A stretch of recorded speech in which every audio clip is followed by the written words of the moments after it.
Okay, I'm doing a review of a Montblanc Boheme gold-plated. It's an Oro Plaque that's gold-plated.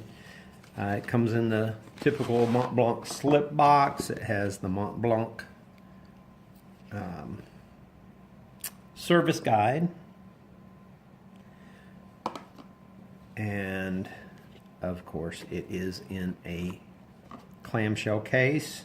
It is a beautiful gold plated. It's faceted, so it kind of shimmers. It has the red jewel, typical of the Boheme series. I'm just doing a very quick review of this. I'm about to load it with a Montblanc Mystery Black Rollerball Medium refill.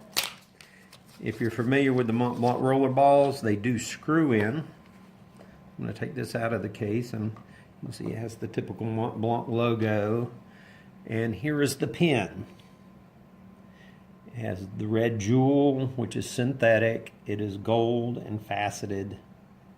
It has the black end cap with rings, and of course the Montblanc logo on top. When you unscrew this and then unscrew the front end, you take the Montblanc refill and it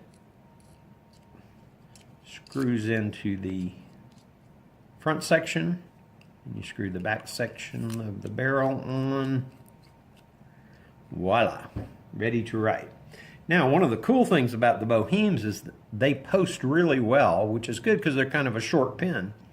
For people with big hands, it's nice that they added this touch. The cap actually screws on the back, and yet it doesn't look like a bunch of nasty screws back there. Somehow they've managed to design it in such a way that it's not really that noticeable, but it screws on, which gives you a very secure way to carry the pen. I typically will write in one of these rodeo pads with any pen, even if it's not a fountain pen. All right, and this is a Montblanc medium refill. Of course, you can change. One of the cool things about rollerballs is you can easily change the size you write by changing your refill. I know some people who keep a fine refill and a broad refill so they can fill forms in with a fine one and have the broad one for other things. And you can even carry them in your pocket because this cap is very secure that goes on the refill. All right, so writing is effortless. It is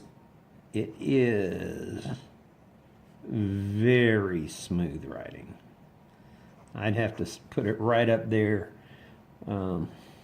with some of the best writing ones. It makes a nice black. Of course, you can get blue and other colors, but that is writing on a rodeo pad.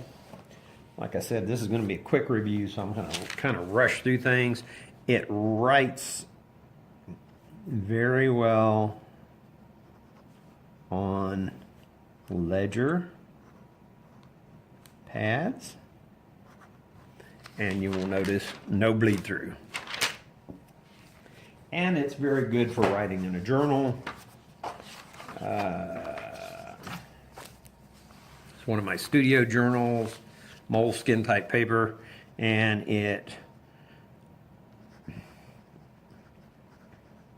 writes a nice black line and writes very quickly. I'm not writing quickly, but the pen itself does. And one reason I'm going to be doing this so fast is I'm about to post this for sale on eBay. It's a lovely pen, but it is a little bit fancy for my lifestyle and attracts a little too much attention. But I do like the pen. I've hesitated a pretty long time about reselling this. I also tend to go through a lot of pens. I buy them and review them, and I don't keep very many. I have a Montblanc 149 that is a vintage flex pen that I keep, and I have an M1000, a Pelican M1000 that I keep, but most of my other pens come and go. And I'm about to sell this one. I will put the refill, the one remaining refill with it, and post it on eBay.